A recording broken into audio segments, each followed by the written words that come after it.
Dragon Ball GT, the black sheep of the Dragon Ball universe, for almost 30 years at this point, has a very special place in my own heart, as it's one, my most viewed video to date by a mile, and two, it was my introduction into Dragon Ball. Well, it's more accurate to say that Budokai Tenkaichi 3 was the introduction to Dragon Ball, but Budokai then led me to then somehow back in 2008 find an anime pirating website that didn't just steal all my parents' information. And I somehow managed to watch all of Dragon Ball GT successfully without bricking the computer. And after that, you could not tell me shit. It was peak. It was the greatest thing mankind has ever made and would make until I saw Naruto vs. Sasuke Part 1. But like most children, especially around the late 2000s and early 2010s, as I got older, I eventually dropped Dragon Ball for Call of Duty and Minecraft. Now, to be fair to past me, those are the peak times of Call of Duty, and Minecraft might actually be the greatest game of all time. So, with it pretty much being 18 years since I have witnessed with my own two eyes the anime that is known as Dragon Ball GT, and over the years, I would occasionally catch glimpses and peeks of GT on Dragon Ball games like Xenoverse and Dokkan, which convinced part of me that GT was still some heat. But on the streets, GT is referred to as some straight dog water, and a part of me started believing that GT is some straight ass. And after watching Gogeta vs. Shenron and Big Bang Kamehameha, I definitely started leaning in this camp more. But no matter, today I'll be solving my inner demons and actually finding out if GT is nearly as good as I remember. Or I thought so! I was originally going to go over all 64 episodes in one video, until after watching one episode, I saw that I had written 1,300 words. And the average word spoken per minute for an adult is 238, which if you multiply 1,300 by 64, you get 83,200, which according to our AI overlords would take approximately 5 hours and 50 minutes to get through all of it. Or if I speak fast at 300 words a minute, it would only take 4 hours and 37 minutes to get through. Oh, this is going to be a much longer journey than I initially thought. So this will unsurprisingly be split into parts. How many parts exactly? As many as there needs to be. Plus, with all the Dragon Ball stuff that will be coming out later this year and next year, there is no better time for me to be doing this than now. So without further ado, let's get to it. Episode 1, opening check. Bit by bit, I'm falling under your spell. And it's gas. Now wait just a second. Why does Goku have his whole ass out in front of his granddaughter? What in the fuck is going on? Did I miss something? So the actual episode starts off looking pretty good. Oob training with Goku, looking like someone actually gave this show a budget, while the Pilaf gang sneaks into the lookout to steal the Dragon Balls. The training session concludes as Oob managed to pass his test. What test? Who knows, but he passed it, leaving the tower in shambles in the process of passing that test. Pilaf's gang stumbles into the Dragon Balls, or so we thought, but actually, they stumbled into the Black Star Dragon Balls, which are twice as strong as the normal Dragon Balls because they were made when Kami and Piccolo were still one being. Now, what the fuck does that even mean, you may ask? Well, Mai asked that question, and instead of giving us an answer, Pilaf gets mad and orders them to get those Dragon Balls from the skeletons. What the fuck? Whose skeletons are those? Why are they here? What the fuck are these plot points? So Oob and Goku finish parting ways, back to Pilaf, and shout out to my girl Mai, who is now officially my favorite character in all of GT, as she's very well aware of whenever they are close to success, something inevitably always happens that stops them from being, you know, successful. So they should probably hurry it up. So Pilaf then starts summoning Shenron. Now let's go back to Goku, who makes a statement that had me laughing out loud at how fucking funny it is. Goku, no fucking lie, says, "Well, I better get going. I haven't been home in a few years, and I'm betting my wife won't be too happy with me." Negro, what? What in the fuck do you mean you haven't been home in a few years? Dog, you can fucking teleport. Like literally fucking teleport. What do you mean? You haven't even swung by just to check on shit to make sure everything's fine? Jesus fucking Christ. Yo, shout out to GT Chi-Chi for being a loyal one, because I could never. If I was Chi-Chi, you would have seen me getting piped down by the mailman, because fuck no. Hell, this is 10 times worse than when he was dead. My god. Back to the plot. Pilaf has successfully summoned Shenron, and he's red. Yep, so Goku walks in on the gang summoning the Red Dragon Archfiend, and they do a comedy skit for a bit before the Pilaf gang fires missiles at Goku. Guys, those wouldn't have worked on Dragon Ball Goku, so why did they think those missiles will work on an adult Goku? Who knows? They continue their skit routine, which then leads to Pilaf making the infamous wish of turning Goku back into a child. This is why the confirmation page is so important, kids. Who am I joking? Ain't no goddamn kids watching this video. So, Pilaf's wish is officially bungled as Red Dragon Archfiend King Calamity pieces left fuck out. So after a commercial break, King Kai can't believe the Black Star Dragon Balls have survived this long. How long have they been there? Cause Disdain and Mr. Purple had no idea they were there. Also, where the fuck are the regular Dragon Balls at, man? We're 16 minutes into episode 1 and already fuck this series, man. So the first big plot point of the series has been unveiled, which is to turn Goku back into an adult, and to do that, they need to gather the Black Star Dragon Balls. Also, the Black Star Dragon Balls are not just scattered on Earth, but across the whole Milky Way galaxy. Why? Because fuck you, that's why. So real quick, let's pause. This means that these Dragon Balls have very clearly never been used before, because if they had been used before and they scattered throughout the whole Milky Way galaxy, it would be like trying to find 7 specific grains of sand that have been scattered on planet Earth. But they have been used before because King Kai and Mr. Popo know the characteristics of these Dragon Balls. So when they were used previously, who collected them back after the wish? Oh, who fucking cares? Upon hearing this news, Goku's like, well, GG's, he'll just grow up eventually, and just leaves to go back home. And now we're in an armed robbery. What the fuck is happening? What am I watching? Roshi appears on the screen doing his thing, and then we get introduced to Pan, who's currently on a date with the coolest guy at school.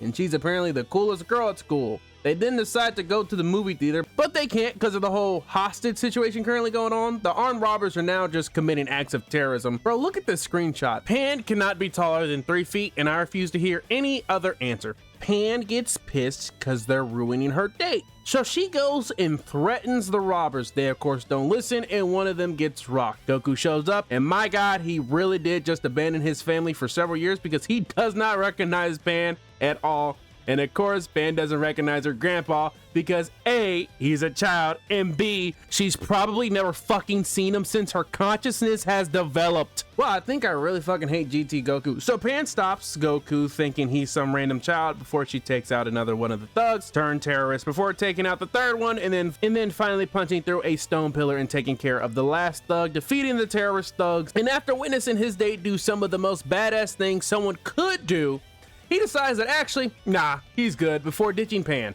Master Roshi shows up, and if we're going to be honest here, Roshi is definitely in the Epstein files. Moving on. Roshi doesn't recognize Goku being a kid again, which is wild considering that was the point in time when Roshi saw Goku the most. But whatever. Pan then damn near has a conniption that this little kid is in fact her grandpa.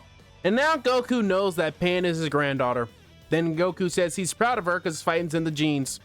I'ma fucking lose it. I swear to fucking God, I'm not gonna make it. Fighting's in the what? Genes? What genes? Gohan and Goten don't like fighting at all. Damn near never fight. Goku, what the fuck are you on about? Let's just hurry up and wrap up episode 1. Goku's now back at home, and Chi-Chi's not really all that upset about her husband abandoning her and the family for years, but is upset that Goku, who never looked like he aged, has now literally de-aged. Did anyone else get the sudden violent urge to put their fist through their screen? Just me? Okay. And you know, now that we're at the Goku household and we get to see Gohan, Chi-Chi, and Videl, I feel like this is a great time to bring up that I don't know who the barbershop is in GT. I don't know what the salon is in GT. I don't know what the clothing store is in GT, or stores.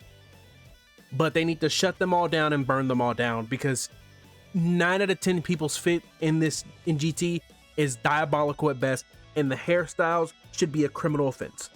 I don't know why Vegeta, Gohan, Goten, Chi-Chi, Videl have allowed their hair to allow someone to do their hair like this. Fired on the spot. Majub too, the Mohawk, I burn it all to the ground. Outfits, burn them all to everything. Stylist, burn them. crucify them should be illegal. So yeah, GT's outfits all pretty much universally fucking suck. Genkai then lets them know that he's researched the Black Star Dragon Balls and he's got bad news. Now that these Black Star Dragon Balls have granted a wish, the entire Earth will explode unless they are returned in 1 year. Dude, go fuck yourself. The reason this happens is because of the Black Star Dragon Ball's negative energy. And that's how episode 1 ends. Bro, there's no way it's 63 more episodes of this shit, right? Surely not. It gets better, surely. Now, before we move on to episode 2, listen, I understand that the reason they made Goku a deadbeat piece of shit here is just for the reveal of who Pan is, because at this point in time, this originally aired, you would be like, whoa, who is this chick? It would be less dramatic if Goku, upon seeing Pan, instantly was like, hello, my granddaughter. I get that. But there was so many better ways to reveal Pan to the world than turning Goku into an absolute deadbeat. Episode 2. This episode starts off showing us the new president of Capsule Corp, Trunks, pulling up in the clean whip with the fresh suit on, and apparently Trunks is not only the greatest businessman in the GT universe, but he's also a panty dropper, because once he showed up, all the office ladies in the office just started swooning over Trunks. We can then hear one of the swooning ladies say how Trunks looks adorable, which then proceeds to cause Trunks to blush hearing this. Ladies and mostly gentlemen who watch this channel, I see the analytics, this might be a world record for the fastest aura loss ever recorded. Trunks lost all his aura in a matter of seconds. Truly a generational speed run. Trunks and Co keep walking down the hallway with Trunks swinging and kicking his feet and shit in his head while the drones in the background keep speaking business mumbo jumbo. They get to the elevator. Trunks says he'll ride to his office alone as he assumes the thinking man's pose. As he rides to his office, Trunks immediately upon sitting down is forced to sign a bunch of documents. Upon seeing all the foolishness in front of him, Trunks then sneaks out and just flies away. We are then sent over to the Goku household where Goten is macking up some young honey on the phone for Pan to overhear him on the phone and then compliment Goten on his wrist. Now listen, I myself in real life have a niece. And if my niece heard me talking to some woman on the phone and she overheard me and proceeded to turn to me and say, Uncle, you got some real riz, I don't know what I would say or do, but I can tell you this, I would not like it. Not one bit. So they then talk about Goku taking Bulma's ship into space. Then Chi-Chi's like, Goku, this isn't the first time he's gone Dragon Ball hunting to save the Earth. And GT Goku looks at his wife in the eyes and says, why do I have to be the one to go? When I heard Goku say this, I instinctually wanted to throw my keyboard through my monitor, because what in the fuck does he mean? Why does he have to go? Oh my God. We're only 2 episodes into rewatching GT and I can already say this with extreme confidence. I fucking hate GT Goku. Like, I really and truly do. Also, GT Videl talks in this episode and broke the fuck out of my ankles when I heard her voice. I mean, fucking shattered them. Gohan's like, he'll go into space too. Pan heard this and is like, Papa, I want to go into space too. They then proceed to talk to Pan like she's 5 years old. How old is Pan supposed to be? She's old enough to go on dates with boys, but is still young enough to sleep with a nightlight on. And as someone who had a nightlight, I grew out of that shit after I was 7. So like, what the fuck? So we go to the ship that GT Bulma is building and Bulma speaks, and there goes my ankles once again. Right into the ER. So now we transfer over to the C plot of the rest of this episode, where Marv and Harry from fucking Home Alone are planning to kidnap Bola and hold her ransom. Why? Because who fucking cares? But we do get our first horrific look at GT Vegeta. Back to the ship where GT Videl and Gohan are finishing setting up the rocket. Since when have Gohan and Videl been rocket scientists? Who cares? They're both smart. Good enough. Pan's running around being nothing but a menace because she's a child. Marv and Harry from earlier mistake Pan for Bola. So let's break down side plot C real quick for a second here. These two plan to kidnap someone, but had zero, and I mean zero characteristics of the person they were supposed to kidnap and hold for ransom, except she's a girl. Goku and Pan get into it, even though it's more accurate to say that Pan starts behaving like a child. Then Harry goes to grab Pan, but she flies away and he ends up grabbing GT Goku and he's like, I got her. And GT Goku's like, I'm a boy. And Harry's like, what? And it cuts to commercial break. Coming back from commercial break, Pan is at her grandpappy's dojo beating the ass out of all his students. Why? Because she's frustrated that everyone keeps treating her like a kid. Back to Goku, who's now with the kidnappers eating a gotta go fuck her food. Harry's trying to explain to Marv that the girl just flew away, which is how they kidnapped Goku. And I'm just curious, can anything fucking happen, please? I mean, anything worth a damn, please? I really don't want to keep going with this C-tier ass plot. Speaking of plots, back to Pan, where we continue the subplot of the kid being upset that everyone treats them like a kid even though they act and behave like a kid. Truly lovely. If we could just kindly fuck off. Back to Marv and Harry, as the subplot is still going on and refuses to actually end until Goku flies away and brings back the phone booth because he thinks they're playing a game, but him doing that ends up scaring Marv and Harry away. And with that, thank God that subplot is dead. We then go back to Trunks, who was in this episode too. Trust me, I forgot he was here as well. So Trunks sneaks out again, but gets stopped by Vegeta, who drags both him and Goten away to the spaceship, as they will be going to locate these Dragon Balls with Goku, because they've, according to Vegeta, grown soft. Sure, Vegeta, they've grown soft. It's not like they haven't been this way the whole series' existence. But finally, after 2 episodes, we're going into space to actually start this series. So Goten is about to get on the rocket, but is too busy trying to explain to the honey he was macking on earlier that he's going to space. Goten, you would have an easier time convincing her to let you smash her mother than convince her you're actually going to space. Pan sneaks aboard the spaceship and then proceeds to hit the giant red blast off button, and fucking finally, the show can actually begin. Thank you, Lord. Episode 3. Now in space, Pan proceeds to show exactly why they were not going to take her ass on this mission, and Goku's just here so he does not get fined. By the way, due to Pan launching the rocket prematurely, somehow only one part fell off the ship, and Bulma's trying to see what exactly the part is and its importance back on the ship, and Pan's driving everyone crazy as she tries to do and talk to Goku and Trunks about doing chores, when then a part of the ship just falls off, and the only one with a reasonable reaction is Trunks, as Bulma back on Earth discovers that that mystery part was the ship stabilizer. Pan wonders how important is the stabilizer. Trunks explains, so important they must do an emergency landing, cause if not, the ship will be torn apart. Hearing this news, Pan says what's wrong with him, she's just a kid, he should have lied to her, as she starts crying. Listen man, I get it, I truly do, she's a kid, but is no one on this ship gonna tell her the reason they are in this predicament is because of her actions? Nah, no one? Sure. Holy fucking shit has Pan been annoying these first few episodes. My God. Trunks then successfully pulls off the crash landing, even though I don't think successful crash landings are a thing, but they crash land and none of them die or are injured, so good enough. And luckily, out of all the planets that exist in the Milky Way galaxy they could have crashed on, the one they crashed on happened to be hospitable and have intelligent life on it. What are the chances of that? So they go through the town market to try and look for the parts to repair their ship, but while in the town, some shenanigans and hijinks occurs as the crew finds out that pretty much everyone on this planet is trying to actively scam them. After running from one of said scams, which was the hotel they were staying at, they are now getting drenched by the rain. Goku does the correct thing of calling out Pan, saying how this is pretty much her fault for the reason they're in their current predicament, because she launched the ship prematurely, before Bulma and the crew could finish looking it over. Then, like the child Pan hates being treated as, she says nuh-uh, it's his fault for allowing Pilaf to make a wish right under his nose. Now listen, so far I cannot fucking stand GT Goku, but you cannot blame him for Pilaf's gang making a wish on a set of Dragon Balls he didn't even know existed in the first place.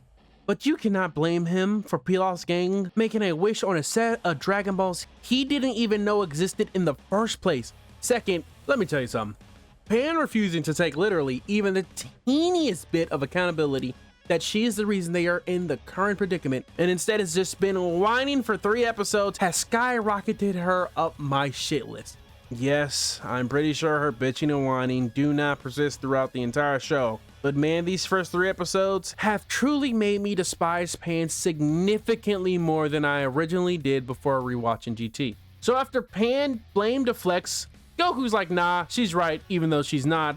The trio run into an alien couple and are chatting with the couple about the planet. While talking to the couple, the city then repossesses their house as they couldn't afford rent. While their house is getting repossessed, the husband starts talking about how everything used to be affordable and they were able to easily provide for their family. But since their new king Donkey took over, they are now all deeply in debt. Hey, yo, we sure this shit didn't come out in 2026? Because god damn, this shit hitting a little too close to home. After this, the crew meets Giru, who ends up eating their dragon radar, the only one they apparently brought. Why did they not bring more? Who knows? We'll just blame it on the premature launch and move on to Giru doing this super non-annoying thing where he readily just says Giru, Giru, Giru, like a Pokemon, which I'm definitely not going to find annoying. The episode then ends after the gang watches their spaceship get Grand Theft Auto'd. Episode 4. After the last episode, the trio officially have 2 new objectives: get their ship back and extract the dragon radar from Giru. Simple. So the crew prepares to instant transmission, but it doesn't work. Now, why doesn't instant transmission work? Surely it's not because he's physically a kid, right? Right? Fuck, it's probably because he's physically a kid, and not because if he could instant transmission, it would literally instantly fix several of their issues. That's one hell of an excuse to extend this adventure. We're then introduced to the king of this planet and the first boss of GT, Legic. Now, if you don't remember Legic, don't feel bad, because 99.99% of people forgot he's even a character too. So yeah, the king stole Goku, Pan, and Trunks' ship because he was planning on trying to sell the ship, but since it's ugly and has no crew members to enslave, it's pretty much useless. So the king's plan is to turn their ship into scraps and sell those scraps. The trio proceed to Spider-Man their way through the king's complex, finally managing to locate their ship. And Pan just has to annoy me at least once an episode, and she does, as they Assassin's Creed their way toward their ship, but it's being cartoonishly guarded. They continue to try and be sneaky, but one of the guards randomly throws a drink behind them that bounces off of some garbage and it thunks Pan's head. And she starts fucking crying. Yo, fuck this fucking series, dog. Like, no, I'm dead ass. What the fuck am I supposed to do with this, bro? I'm a fucking loser. Dude, I did not realize just how much Super Pan clears GT Pan, but oh buddy, Super Pan clears GT Pan by at least a couple universes. Cause there is no way Pan should have been able to remotely feel the pain of that goddamn tin can. But she does. And they almost get caught because of it. But they get caught anyway, because instead, a fucking cliff then falls on Trunks' head. The enemies then start blasting at them. The trio take cover from the gunfire. They formulate the simple game plan of kicking their ass, and they execute this plan flawlessly, as they very easily deal with all the no-name grunts. After doing that, they free their ship and steal it back, but Pan, who's driving their ship, like many Florida, Texas, and California drivers, have very clearly never driven a vehicle before. While driving away, the 2 primary henchmen of the king fires a beam at the gang. Goku counters their beam with one of his own, but that beam proceeds to be easily deflected by Legic. And somehow by deflecting an Earth-originating beam, he can tell that they're Saiyans. Pan keeps on with the joyride and successfully escaping the city and getting their ship back. King Donkey is not pleased with this, but luckily he's gotten a photo of the 3 and wants all their heads on a platter. It's now daytime and Trunks is doing his best to fix the ship, for Pan to then start bitching and whining again for Trunks to inform Her Highness that this might shock her, but her grand escape caused some additional damage. What's Pan's response? It's of course to double down and say, well, they escaped thanks to her. I can't fucking stand Pan, man. Well, Trunks is almost done with the repairs, but they need to go back to town to get the rest of the repair parts, which is a bold move considering they just stole from a dictator. They go back in town and it goes about as well as one would expect, as now the whole entire block is on fire. The gang is somehow confused until Trunks points out the wanted posters. And Pan is surprised by this, and Trunks is not surprised in the least bit. Man, Trunks has legitimately been the only saving grace of these first 4 episodes, I tell you. 5-0 shows up, so the gang lightly jogs away from them, and then just look at this shit on your screen, man. I have no words. Later on, after a harrowing escape from ice, it's raining once again.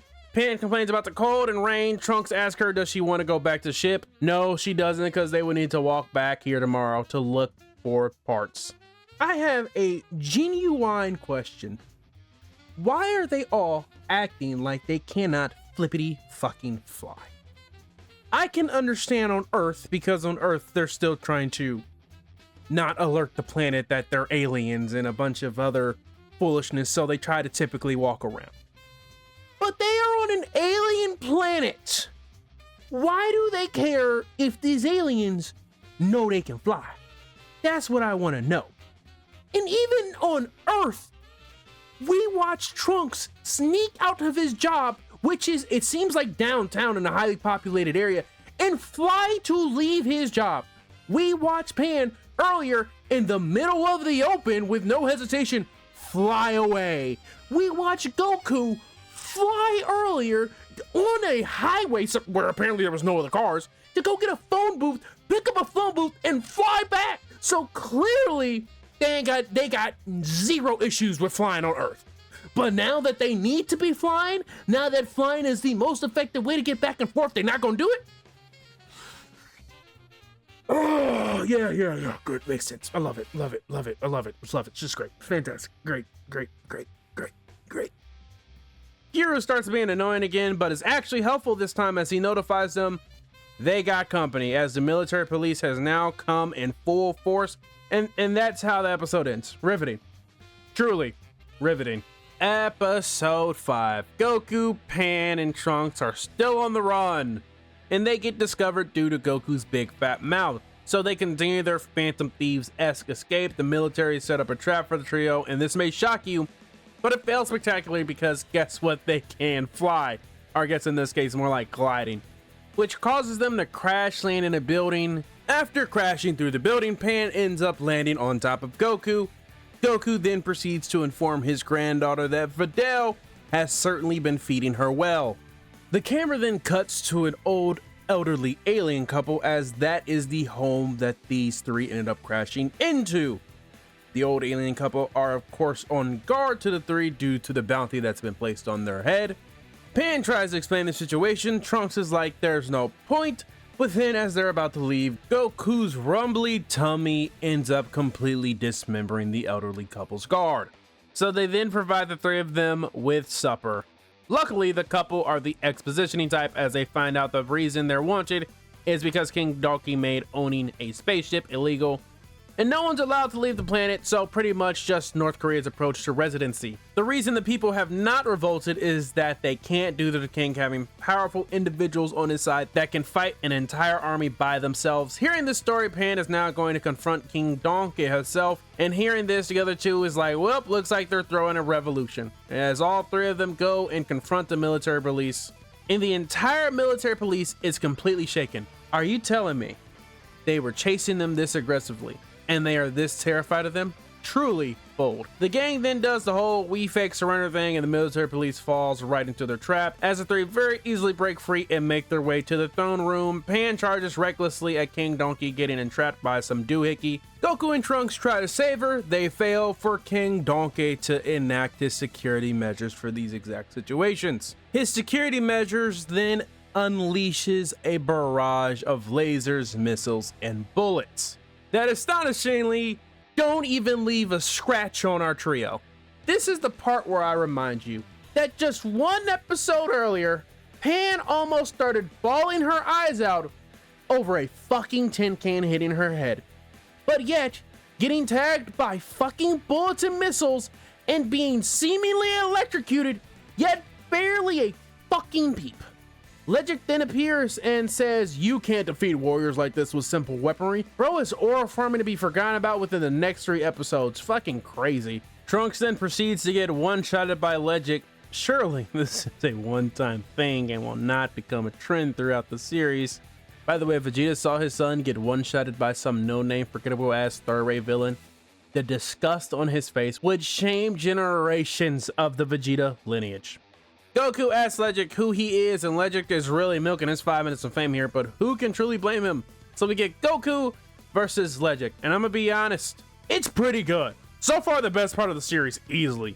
As Legic and Goku are somehow going back and forth, until Goku goes Super Saiyan and starts beating the relevancy out of Legic, finally sitting him down with El Clasico, essentially ending the fight. Legic sternum checks King Donkey before peacing out, telling Goku to mark his words. Next time they'll fight, he'll be the one victorious. Sure, Legic, and one day I'll have 1 billion subscribers. So, with Legic being handled and King Donkey out of tricks, the trio successfully usurp the throne. Well, not really usurp, more like threatening him to act right, which works as he'll no longer be charging rent. The trio gives all the citizens their tenant contracts back, so they're no longer bound by the terms and conditions of those contracts. I'm not sure that's how contracts work, but sure. Also, all the citizens will be getting their spaceships back. that King Donkey has stolen over the years. And to top it off, he's going to free of charge provide our crew with free parts so they can get the fuck off this planet, because he's definitely not going to revert back to his old ways the moment they leave the planet. Well, our trio believes that King Donkey has turned over a new leaf, so it's a clear enough conscience for them to leave. Giru tries to run away, Pan catches him, threatening to disassemble him. Giru panics as he does not want to be disassembled. Trunks saves Giru while simultaneously asking a philosophy question of what is life in consciousness, because Giru was pretty much terrified to die. But the important part here is that luckily enough for them, Giru completely integrated with the Dragon Ball radar, which means he's pretty much a mandatory part of the crew. And that also officially makes it to where I can't stand 3/4 of the ISS GT. Ah, lovely. And would you look at that? Looks like Giru's already located the first Dragon Ball, so it's time to blow this popsicle stand and go get the first Dragon Ball. And the episode ends along with ending this video as well. So you're telling me I got 59 more of these, huh? You better fucking like and subscribe for all my pain and goddamn suffering. That's all I got. I'm gone. Peace.